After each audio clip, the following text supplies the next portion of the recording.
श्रीलक्ष्मी श्रीमहालक्ष्मी क्षीरसागर कन्यका उत्तिष्ठ हरिसम्प्रीते भक्तानां भाग्यदायिनी।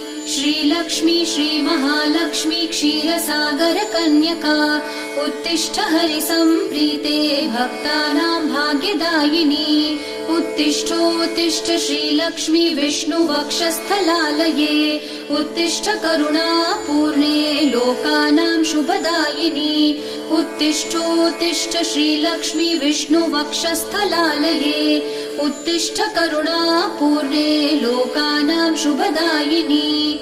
श्रीपद्ममध्यवसिते वरपद्मनेत्रे श्रीपद्महस्तचिरपूजित पद्मपादे श्रीपद्मजात जननी शुभपद्मवक्त्रे श्रीलक्ष्मी भक्तवरदे तव सुप्रभातम्।